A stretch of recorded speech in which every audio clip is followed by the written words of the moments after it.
మిత్రులందరికీ శుభోదయం. Welcome to morning news వైనాల Raju news channel. మిత్రులందరికీ చిన్న విన్నపం. ఏదైతే మనం యూట్యూబ్ కంటెంట్లో అప్లోడ్ చేసి తర్వాత వాట్సాప్ గ్రూపుల నుంచి వీలైనంత ఎక్కువ మందికి షేర్ చేస్తున్నామో దానికి సంబంధించి కొంతమంది మన కంటెంట్ను ఎక్కువ ప్రజల్లోకి వెళ్లకుండా వాట్సాప్ మీద కంప్లైంట్ చేయడం జరిగింది. దానికి సంబంధించి మేము కూడా వాట్సాప్ కు సంబంధించిన నోటిఫికేషన్ కు సంబంధించి కంప్లైంట్ కు సంబంధించి రేజ్ చేయడం జరిగింది. 24 గంటలుగా మన వాట్సాప్ బ్లాక్ లో ఉండడం జరుగుతుంది. దానికి సంబంధించిన మనం చూడొచ్చు. ఏదైతే 24 గంటల వరకు మన వాట్సాప్ కు సంబంధించి బ్లాక్ చేయడం జరిగింది.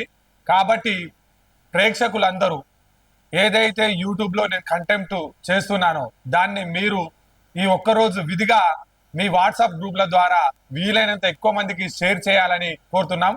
మనం వీటిని ఏదైతే ప్రజా సమస్యలను, ప్రజలకు సంబంధించిన అంశాలను ప్రజల దృష్టికి తీసుకెళ్లాలన్న లక్ష్యంతో మాత్రమే పనిచేస్తున్నాం. వీటిని షేర్ కోసమో, లైక్ కోసమో, లేకపోతే ఏదో కమర్షియల్ కోసమో మాత్రం కాదు.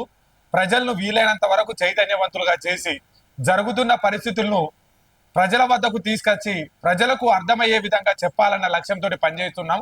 కొంతమంది అల్లరి మూకలు దీనికి సంబంధించి వీలైనంత ఎక్కువ మంది చూడొద్దు అన్న లక్ష్యంతో మన యూట్యూబ్ మీద కూడా కంప్లైంట్ రిపోర్ట్ చేసినట్టుగా మనకు సమాచారం ఉంది. దానికి సంబంధించి కూడా మనం ఏం చేయాలి, ఎట్లా చేయాలనే ఆలోచన చేస్తా ఉన్నాం. ఎన్ని కుట్రలు చేసినా మన న్యూస్ ఛానల్ మాత్రం ఆగది అని ఘంటాపదంగా చెప్పడం జరుగుతుంది. మార్నింగ్ న్యూస్ వస్తే ఊరూరా రుణమాఫీ సంబరం.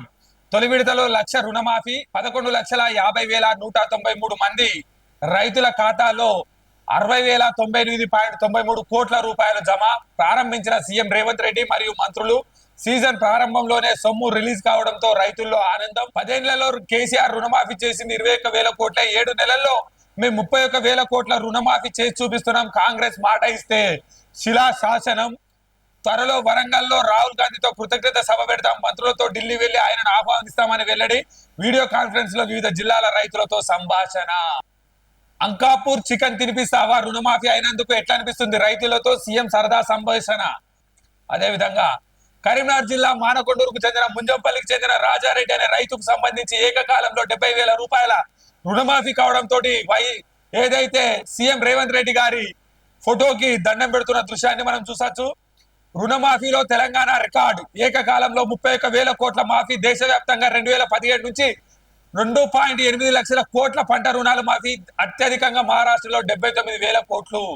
ఏదైతే తెలంగాణ రాష్ట్రంలో రైతును రాజును చెయ్యాలని, రైతు కళ్ళల్లో ఆనంద బాష్పాలు నింపాలని, రైతు సంతోషమే ఈ ప్రజా ప్రభుత్వం యొక్క ప్రధాన ధ్యేయమని ఎద్దేడిచిన యువసం, రైతేసిన రాజ్యం బాగుపడదు కాబట్టి రైతును సంతోషంలో నింపాలి, రైతు చేసిన అప్పును ఏకకాలంలో మాఫీ చేయాలి. దానికి సంబంధించి వరంగల్ ఎన్నికల ప్రచార శైలిలో ఏదైతే గౌరవనీయులు పెద్దలు రాహుల్ గాంధీ గారు, అదేవిధంగా అప్పటి పిసిసి అధ్యక్షులు రేవంత్ రెడ్డి గారు, అప్పుడు ఉన్నటువంటి మంతని ఎమ్మెల్యే శ్రీధర్ బాబు గారు మేనిఫెస్టో కమిటీ చైర్మన్ గా ఉండి పేద ప్రజల ఆకాంక్ష మేరకు రైతు ప్రజల కోసం, రైతు కోసం, రైతాంగం కోసం, రైతాంగ సంతోషం కోసం, రైతు విలువను పెంచడం కోసం, ఆకలి తీర్చే రైతన్న పొద్దుగా లేచిన కా నుంచి పొద్దు బూకేదాకా ఎండనక, వాననక, పగలనక, రాత్రనక చెమట చుక్కను తోటి మట్టి ముద్దను తడిపి ఏదైతే ఈ రాష్ట్ర ప్రజలకు వెన్నెముకగా నిలిచినటువంటి రైతన్నకు చేయూతనిస్తామని ఏదైతే ఆ రోజు చెప్పి మేనిఫెస్టోలో పెట్టి మొదటి ప్రాధాన్యతగా చెప్పినరో దానికోసం అహర్నిశలు కృషి చేసి ఏదైతే బట్టి విక్రమార్క గారు కానీ, రేవంత్ రెడ్డి గారు కానీ, శ్రీధర్ బాబు గారు కానీ, తుమ్మల నాగేశ్వరరావు గారు కానీ, పొంగులేటి శ్రీనివాసరెడ్డి గారు కానీ వీరు చెప్పే సమాధానం ఏంటంటే ఈ 7 నెలల కాలంలో ఇచ్చిన మాట ఏడ తప్పాల్సి వస్తుందో అని నిద్రలేని రాత్రులు గడిపినాం. పైసా పైసా పోగేసినాం. పైసా పైసా పోగేసి రైతు కోసం అహర్నిశలు కష్టపడి రైతాంగ సోదరులకు న్యాయం చేయాలన్న లక్ష్యంతో 31,000 కోట్ల రాబడిని తయారు చేసినాం. అప్పు రూపమా, ఇంకా వేరే రూపమా, మా దగ్గర ఉన్న దుబారా ఖర్చును తగ్గించుకున్న రైతును ఆదుకోవాలన్న లక్ష్యంతో ఈ పని చేసినాం అని చెప్పి 10 సంవత్సరాల కాలంలో గత ప్రభుత్వం 20,000 కోట్లు ఇవ్వడానికి 10 సంవత్సరాల కాలంలో పలు దఫాలుగా 8 దఫాలుగా చేస్తే ఏకకాలంలో ఒకే రోజు 7,000 కోట్ల రూపాయల రుణమాఫీ చేస్తూ రైతాంగానికి సంబంధించి లక్ష లోపు ఉన్న రుణాలను దాదాపుగా 11,50,983 మందికి రుణాలను ఏకకాలంలో ఒకే రోజు టైక్ టిక్ టిక్ అంటూ సెల్లులలో మోత మోగుతూ రైతు కళ్ళల్లో ఆనందం నింపి నిన్న సాయంత్రం 4 గంటలకు లాంఛనంగా ప్రారంభించినటువంటి రాష్ట్ర ప్రజా ప్రభుత్వానికి తెలంగాణ రాష్ట్ర రైతాంగం పక్షాన వైనాల రాజు న్యూస్ వీడియోస్ ఛానల్ ద్వారా కృతజ్ఞతలు తెలుపుతా ఉన్నాం. ఇందుకు సంబంధించిన విజువల్స్ ను మనం ఇదివరకే చూసినాం. దీనికి సంబంధించి ఇచ్చిన మాటకు కట్టుబడి ఏదైనా రాహుల్ గాంధీ గారు కానీ సోనియా గాంధీ గారు కానీ ఏదన్నా మాట ఇస్తే అది శిలాశాసనం. దానికి సంబంధించి తెలంగాణ రాష్ట్రాన్ని ఇస్తామన్నారు. ఎన్ని కష్టాలు వచ్చినా ఎన్ని నష్టాలు వచ్చినా ఆంధ్రప్రదేశ్ లో తెలంగాణకు సంబంధించి బిల్లు ప్రవేశపెట్టడంలో ఆంధ్రప్రదేశ్ లో కాంగ్రెస్ పార్టీ పూర్తిగా తుద ముట్టించిన ఇచ్చిన మాటకు కట్టుబడి మాట తప్పకుండా మడమ తిప్పకుండా తెలంగాణ రాష్ట్రాన్ని ఆ రోజు ఏర్పరచడం. మళ్ళా తరువాత తెలంగాణ రాష్ట్ర ప్రజలకు మీరు ఈసారి రాష్ట్రంలో మాకు అధికారాన్ని ఇస్తే ఎంత కష్టం వచ్చినా ఎంత నష్టం వచ్చినా ఏకకాలంలో 2 లక్షల రుణాలను మాఫీ చేస్తామని చెప్పినాం. దానికి శిలాశాసనంగా ఈ రోజు 2 లక్షల రుణమాఫీకి సంబంధించి మొదటి విడతగా ₹1,00,000 రుణమాఫీ చేసినాం. అంటే ఏదో మాట చెప్పి పారిపోవడం, అప్పటి మనం సంతోషపెట్టి తప్పించుకునే పద్ధతులు కాకుండా దీర్ఘకాలికంగా 130 సంవత్సరాల చరిత్ర కలిగిన కాంగ్రెస్ పార్టీ ఏదైనా ఒక మాట ఇస్తే ఆ మాటకు కట్టుబడే పనిచేస్తుందని మరోసారి నిరూపితం చేసింది. కొంతమంది చిల్లర మల్లర మాట్లాడుతూ రేషన్ కార్డును లింకు పెట్టారు. రేషన్ కార్డు లింకు పెట్టడం వల్ల 6 నుంచి 7 లక్షల మందికి రావడం లేదు. తద్వారా మీరు ఏదైతే కొరివి పెట్టే ఆలోచన చేస్తా ఉన్నట్టున్నారు అని చెప్పారు. దానికి సంబంధించి కూడా ప్రజాప్రభుత్వం పూర్తి క్లారిటీ తోటి ఏదైతే తప్పుడు వాటలతోటి మాట్లాడారో వారికి కూడా పూర్తి క్లారిటీ తోటి రేషన్ కార్డుతో సంబంధం లేకుండా రేషన్ కార్డు లేని కుటుంబాలకు కూడా దాదాపుగా 6,13,000 మందికి రేషన్ కార్డుతో సంబంధం లేకుండా రైతు రుణమాఫీ కావడం జరుగుతా ఉంది. దయచేసి దీన్ని ఆలోచన చేయాలి. రేషన్ కార్డుతో సంబంధం లేకుండా కూడా ఈ ప్రభుత్వం 6,13,000 మందికి రుణాలు మాఫీ చేస్తా ఉంది 2 లక్షల వరకు. అంటే ప్రభుత్వం చేసే మంచి పనిని చిల్లర మల్లర మాటలు మాట్లాడి ప్రభుత్వాన్ని బదనాం చేయాలనే ఆలోచనతో చేస్తా ఉన్నారు. కానీ ఇప్పుడున్న తెలంగాణ సమాజానికి కావాల్సింది పనిచేసే నాయకుడు, మాటలు చెప్పే నాయకుడు కాదు. ఏ విధంగానైతే ఈ ప్రాంతాన్ని ఈ రాష్ట్రాన్ని అభివృద్ధి చేయాలన్న లక్ష్యంతో 10 సంవత్సరాల విద్వేషాలను చెరిపేస్తూ 10 సంవత్సరాల కన్నీటి బాధలను తుడిపేస్తూ రైతు కళ్ళల్లో ఆనందం తీసుకొచ్చినటువంటి ప్రభుత్వం ఈ కాంగ్రెస్ పార్టీకి సంబంధించిన ప్రజా ప్రభుత్వం. అదే విధంగా నిన్న బట్టి విక్రమార్క గారు మొన్న బ్యాంకర్లతో సమావేశమై శ్రీధర్ బాబు గారు అయితేనేమి, బట్టి విక్రమార్క గారు అయితేనేమి, తుమ్మల నాగేశ్వరరావు, పొంగులేటి శ్రీనివాసరావు ఇలా మంత్రివర్గ ఉపసంఘానికి సంబంధించి నిన్న బ్యాంకర్లతో సమావేశమై స్పష్టంగా నిర్దిష్టంగా తగు సూచనలు చేయడం జరిగింది. రైతుల కోసం వేస్తున్నటువంటి రైతు భరోసాకు సంబంధించిన రైతు భరోసాకు సంబంధించిన ఏదైతే డబ్బులు రుణమాఫీకి సంబంధించిన డబ్బులు ఏదైతే బ్యాంకర్ల అకౌంట్ లో పడుతున్నాయో వాటిని ఎట్టి పరిస్థితుల్లో ఇతర వాటికి వాణిజ్యపరమైన వాటికి తరలిస్తే ఊకునేది లేదు. చట్టపరంగా చర్యలు తీసుకుంటాం. రైతు కళ్ళల్లో ఆనందం కోసమే వేస్తున్న బ్యాంకర్లు మీరు అతి తెలివి చూపించద్దు. మీరు కూడా ప్రభుత్వ లక్ష్యం ఏదైతే ఉందో రైతాంగాన్ని ఆదుకోవాలన్న ప్రభుత్వ లక్ష్యం ఏదైతే ఉందో దానికి అనుగుణంగా పనిచేయాలి. ప్రతి పనిలో రైతాంగాన్ని కాపాడుతున్న ప్రభుత్వ విధానాలను మీరు ప్రజల వద్దకు తీసుకెళ్లాలి. మీరు సక్రమమైన పని చేయండి. రైతు కళ్ళల్లో ఆనందం కోసినటువంటి డబ్బులను రైతు రుణమాఫీకి మాత్రమే వాడండి అని చెప్పి స్పష్టంగా చెప్పడం జరిగింది. దానితో పాటుగా ఈ రోజు ఎవరికైతే రైతు రుణమాఫీ జరిగిందో రేపటి నుండే రైతుకు పెట్టుబడి సాయానికి సంబంధించి మళ్ళీ లోన్లు ఇవ్వండి. దానికి సంబంధించి ప్రత్యేక కౌంటర్లు పెట్టండి. దానికి సంబంధించి రైతులను ప్రత్యేకంగా ఆహ్వానించండి. రైతు వస్తే మీరు ఇబ్బంది పడద్దు. రైతు సంతోషంతో వస్తున్నాడు. రైతు సంతోషాన్ని ఆ విధంగానే ఎల్లకాలం నిలిపే ఆలోచన చేయండి అని చెప్పి, ఒకవేళ డబ్బులకు సంబంధించి ఏమైనా ఇబ్బందులు ఉంటే రిజర్వ్ బ్యాంక్ తోటి మేము మాట్లాడతాం. మీరు రైతుకు సంబంధించిన లోన్లు పూర్తి స్థాయిలో ఇవ్వాలని చెప్పి ప్రజా ప్రభుత్వం బ్యాంకర్లకు కూడా సూచించడం జరిగింది.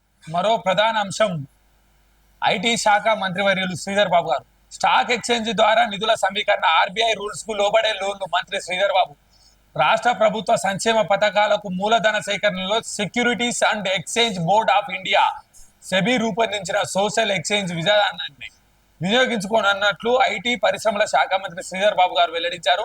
నిధుల సమీకరణకు సెబీ రిజర్వ్ బ్యాంకు నిబంధనలకు లోబడి బడా పారిశ్రామిక వాణిజ్య సంస్థల నుంచి పెట్టుబడులు ఆహ్వానించే ప్రణాళికపై గురువారం సెక్రటేరియట్ లో మంత్రి రివ్యూ చేపట్టారు. రిజర్వ్ బ్యాంక్ నిర్దేశించిన ఎఫ్ఆర్బిఎం పరిమితులకు లోబడి ఫండ్ సేకరణ జరపడానికి ప్రత్యామ్నాయ మార్గాలను శ్రీధర్ బాబు అన్వేషణ అవసరమని తెలిపారు. ఏదైతే ఈ రాష్ట్ర ప్రభుత్వ మనగడ సంక్షేమ పథకాలు కానీ అభివృద్ధి ఫలాలు కానీ ఏదైతే మేనిఫెస్టో కమిటీ చైర్మన్ గా మేనిఫెస్టోలో పెట్టినటువంటి అంశాలకు సంబంధించి ఈ రాష్ట్ర ప్రయోజనాలు ముందు వరుసలో ఉండాలి అన్నప్పుడు మనం దానికి సంబంధించిన ఆర్థిక వనరులను తెచ్చుకోవాల్సిన అవసరం ఉంటుంది. ఆర్థిక వనరులు సంపాదించే కార్యక్రమంలో ఏదైతే ఆర్థిక వనరులను మనం సాధించుకొని రాష్ట్ర అభివృద్ధికి చేయాలన్న క్రమంలో సెబీ అనే ఒక సంస్థను ఏదైతే రూపొందించిందో ఇండియన్ ప్రభుత్వం రాష్ట్ర ప్రభుత్వంకి కొన్ని సూచనలు చేస్తూ ఉంటది కేంద్ర ప్రభుత్వం. దానికి లోబడి మాత్రమే రుణాలు తీసుకోవాల్సి వస్తుంది. దానికి లోబడి మాత్రమే రుణాలు తీసుకుంటూ ఓవైపు ఆర్థిక మందగమనం ఉన్నప్పటికీ కూడా బడా పారిశ్రామికీకరణ చేస్తూ తెలంగాణ రాష్ట్రంలో పెట్టుబడులను ఆకర్షిస్తూ పెట్టుబడి సంస్థలతోటి మాట్లాడుతూ సెబీకి ఏదైతే నిర్దేశించిన విధానాన్ని పరిమించి ఎఫ్ఆర్బిఎం పరిధి పెంచకుండా ఆర్థిక వనరులను సమకూర్చి ఈ రాష్ట్ర భవిష్యత్తు కోసం పనిచేస్తున్నామని నిన్న సెక్రటేరియట్ లో మంత్రి శ్రీధర్ బాబు గారు ఏదైతే చెప్పడం జరిగిందో దానికి సంబంధించిన ప్రధాన వార్తను ఏదైతే వెలుగు పేపర్లో మనం చూడొచ్చు. లోకల్ న్యూస్ కి వచ్చేసరికి కార్మికుల మృతికి కారణం ఎవరు? సింగరేణి గనుల్లో వరుస ప్రమాదాలు మృత్యువాత పడుతున్న కార్మికులు. ఇవాళ హైదరాబాద్ లో ట్రైపార్టియేటెడ్ మీటింగ్. ఈ ట్రైపార్టియేటెడ్ మీటింగ్ అనేది ఏంటిదంటే ఏదైతే ఈ ట్రైపార్టియేటెడ్ మీటింగ్ అనేది ఏదైతే ఉందో దీనికి సంబంధించి ఈ ట్రైపార్టియేటెడ్ మీటింగ్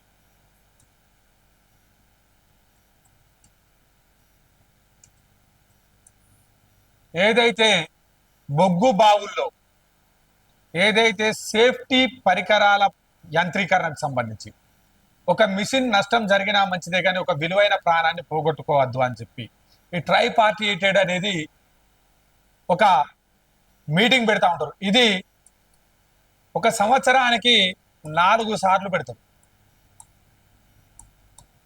ఒక సంవత్సరానికి 4 సార్లు పెడతారు. ఈ ట్రైపార్టియేటెడ్ మీటింగ్ లా కాలం చెల్లిన యంత్రాలను దూరం చేయాలి. ఏదైతే అప్డేటెడ్ వర్షన్ కార్మికులకు సంబంధించి కొత్త రకమైన సేఫ్టీ పరికరాలు హెల్మెట్లు కానీ బూట్లు కానీ సేఫ్టీ బెల్ట్స్ కానీ లేకపోతే ఆక్సిజన్ అందరి పరిస్థితులలో ఏం చేయాలి, లేకపోతే లాంగ్ వాల్కి పోయే క్రమంలో ఏదైతే వాళ్ళు కూర్చొని వెళ్ళే వాళ్ళకు సంబంధించి మ్యాన్ రైడింగ్ కు సంబంధించిన విషయాలకు సంబంధించి లోపల ఏదైనా గ్యాస్ లీక్ అయినా ఏం చేయాలి, లేకపోతే లోపల ఏదైనా షెల్ కింద పడే ప్రయత్నం జరిగినప్పుడు ఏం చేయాలి, లేకపోతే సైడ్ వాల్ కూలినప్పుడు ఏం చేయాలి, రూప్ బోల్టింగ్ మిషన్ సమయంలో ఏం చేయాలి, కోల్ కటింగ్ కు సంబంధించిన విషయంలో ఏదైతే మనం సపోర్ట్ చేస్తామో దానికి సంబంధించిన విషయాలు ఏం చేయాలి, లేకపోతే శాండ్ నింపాలా, లేకపోతే గులకరాలు నింపాలా, లేకపోతే ఏం చేయాలి, ఏం చేస్తే సేఫ్టీ ప్రికాషన్స్ ఎప్పటికప్పుడు అప్డేట్ అండ్ వర్షన్ కోసం ఈ ట్రైపార్టీ మీటింగ్ జరుగుతూ ఉంది. ఈ ట్రైపార్టియేటెడ్ మీటింగ్ కు గత బీఆర్ఎస్ సర్కార్ టీబీజీకేఎస్ గడిచిన 3 సంవత్సరాల కాలంలో ఒక్కసారి కూడా మీటింగ్ పోలేదు.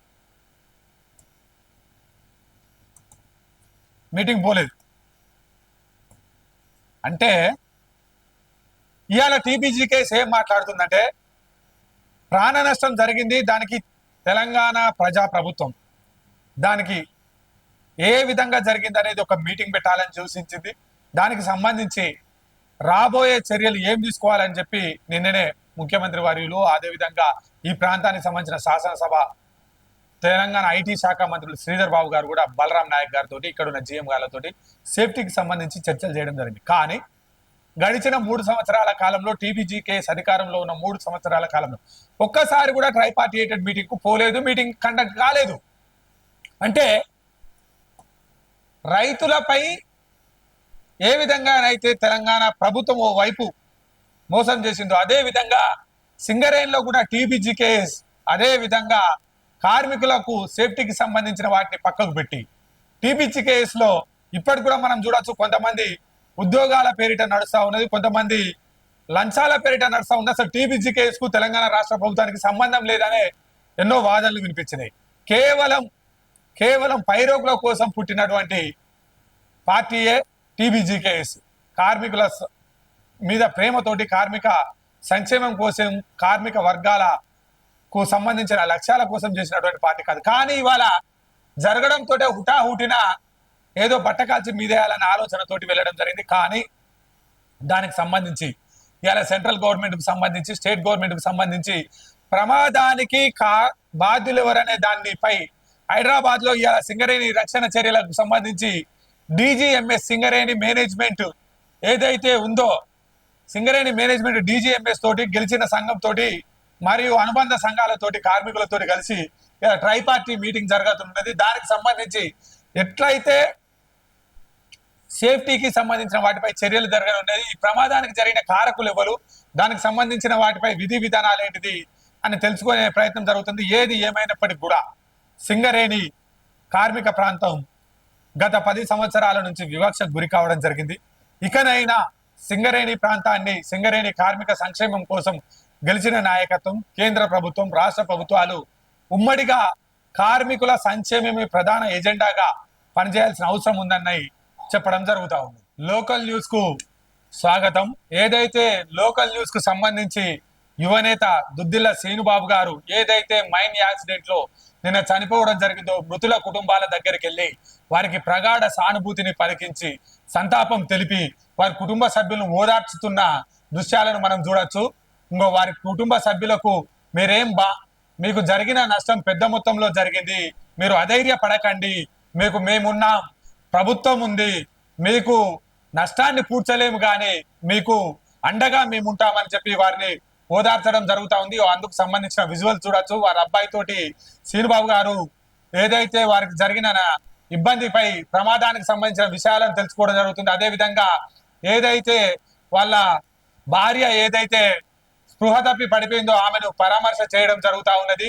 అదే విధంగా అక్కడికి వచ్చిన మీడియా తోటి జనక్ ప్రసాద్, అదే విధంగా రామగుండం ఎమ్మెల్యే మక్కాన్ సింగ్ ఠాకూర్ గారితో అదే విధంగా శ్రీనుబాబు గారు కూడా ఉండడం జరిగింది.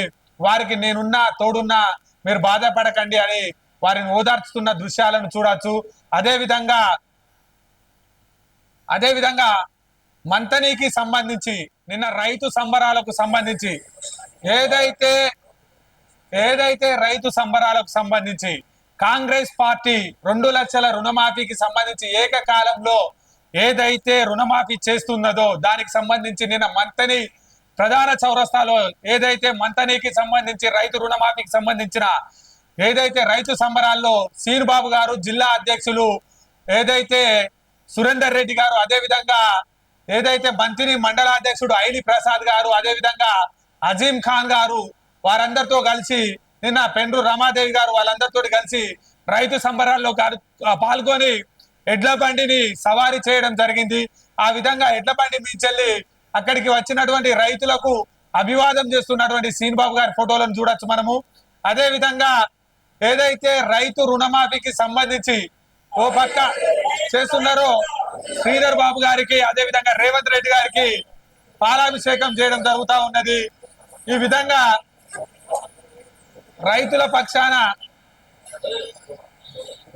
పక్షాన వారు ఏదైతే ప్రభుత్వానికి కృతజ్ఞతలు తెలపడం జరుగుతూ ఉన్నది రైతుల పక్షాన. అదే విధంగా మంత్రి మాజీ సర్పంచ్ శ్రీనుబాబు గారికి ఏదైతే రైతు కండువాను కప్పడం జరుగుతూ ఉన్నది.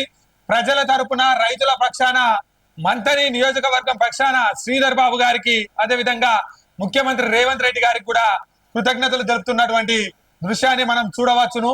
ఇకపోతే అదే విధంగా కమాన్పూర్ మండలానికి సంబంధించి కమాన్పూర్ మండల కాంగ్రెస్ ఆధ్వర్యంలో నిన్న గుండారం రైతు వేదిక వద్ద సాయంత్రం 3 గంటలకు కమాన్పూర్ మండలానికి సంబంధించి కమాన్పూర్ మండలంలోని వివిధ గ్రామ శాఖ అధ్యక్షులు, మండల కమిటీ నాయకులు, జిల్లా కమిటీ నాయకులు, సర్పంచులు, ఎంపీటీసీలు, కాంగ్రెస్ పార్టీ కార్యకర్తలు, అనుబంధ కార్యకర్తలు ప్రతి ఒక్కరూ నిన్న కమాన్పూర్ గుండారం కేంద్రం వద్ద దాదాపుగా 300 నుంచి 400 మంది కోలాహలంతో రేవంత్ రెడ్డి గారికి, అదేవిధంగా మంతిని ప్రాంత నాయకుడు శ్రీధర్ బాబు గారికి పాలాభిషేకం చేసి వారితో పాటుగా ఎవరెవరైతే రైతులు వచ్చారో వారందరికీ స్వీట్లు తినిపిస్తూ అలాయి బలాయి తీసుకుంటూ కాంగ్రెస్ పార్టీ ఇచ్చిన మాటకు కట్టుబడి రైతుల కోసం చేస్తున్నందుకు కాంగ్రెస్ పార్టీకి సంబంధించి 10 కాలాల పాటు చల్లగా ఉండాలని కోరడం జరిగింది. వాటితో పాటుగా కాంగ్రెస్ పార్టీకి సంబంధించిన విజువల్స్ కూడా మనం చూడొచ్చును.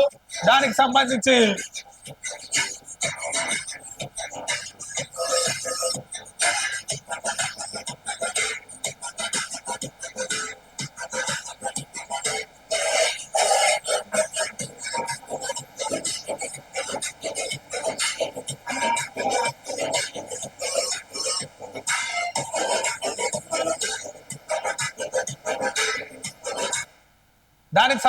విజువల్స్ ను మనం చూడొచ్చు. కాంగ్రెస్ పార్టీ కోసం ఏదైతే ప్రభుత్వం చేస్తున్న మంచి పనిని కాంగ్రెస్ పార్టీ ప్రతి వ్యక్తి ఇంటికి ప్రతి గడప గడపకు తీసుకెళ్లాలన్న లక్ష్యంతో కాంగ్రెస్ పార్టీ ఖమాన్పూర్ మండల శాఖ ఆధ్వర్యంలో నిర్వహించినటువంటి కార్యక్రమం ఇది. ఇంతటితో మార్నింగ్ న్యూస్ వార్తలు ముగిస్తున్నాం. దయచేసి ప్రేక్షకులందరూ మరొక మారు గమనించాల్సిందిగా కోరుతున్నాం. ఏదైతే నిన్న మన వాట్సాప్ ను బ్లాక్ చేసి మన యూట్యూబ్ ఛానల్ పై రిపోర్ట్ చేసినారో దానికి సంబంధించి ఎవరు ఎన్ని రకాలుగా ఇబ్బంది పెట్టినా జరుగుతున్న వాస్తవ పరిస్థితులను ప్రజలకు వివరించాలన్న లక్ష్యంతో మనం పనిచేయడం జరుగుతుంది. కాబట్టి ప్రేక్షకులందరూ ఈ 1-2 రోజులు వారి వాట్సాప్ గ్రూప్ల ద్వారా మన ఛానల్ కు సంబంధించిన వీడియోస్ ను షేర్ చేయాల్సిందిగా కోరుచున్నాం.